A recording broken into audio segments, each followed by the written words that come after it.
What evidence do we have that the stories about Jesus' death and resurrection got changed? You can read the stories yourself. Simply read Mark's account of Jesus' death and then read John's account of Jesus' death and make a list of everything that happens in both and compare your lists. You will find that there are stunning differences. In fact, there are discrepancies. Let me give you just a list of very quick examples. What day did Jesus die on? That's a simple question. And luckily, we're told in both Mark and John. In Mark's gospel, we're told that Jesus died the day after the Passover meal was eaten in Jerusalem. John tells us explicitly, chapter 19, verse 14, that Jesus died the day before the Passover meal was eaten, on the day of preparation for the Passover. That's different. He couldn't die both days. What about the time?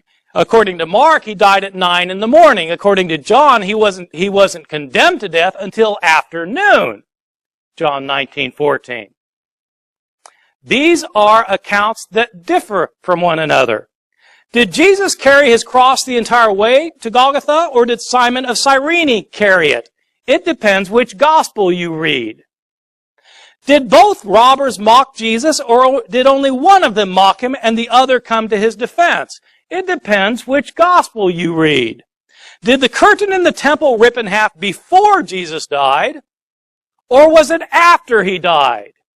It depends which gospel you read. I can give you the references for all of these if you need me to, or you can look them up yourself. I'm not making these up. Those are just differences about Jesus' death. What about differences in the accounts of his resurrection? Well, who went to the tomb on the third day? Did Mary Magdalene go alone, or did Mary go with other women? Depends which gospel you read. If with other women, how many of them were there? What were their names? And which ones were they? It depends which gospels you read.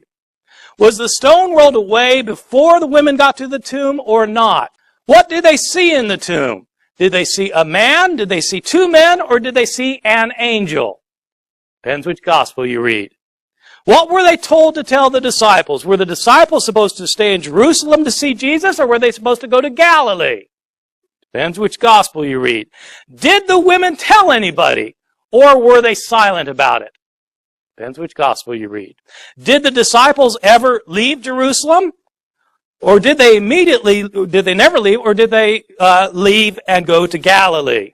Depends which gospel you read. My conclusion, these are not reliable historical accounts. There are too many discrepancies. The accounts are based on oral traditions that have been in circulation for decades. Year after year, Christians tried to convert others by telling them stories to convince them that Jesus was raised from the dead, and they changed their stories while trying to convince people. These authors were not eyewitnesses. They're Greek-speaking Christians living many years after the fact. They're telling stories that Christians have been telling all these years. There was nobody there taking notes. Some of the stories were invented. Many were changed. For this reason, these accounts are not as useful as historians would like as historical sources.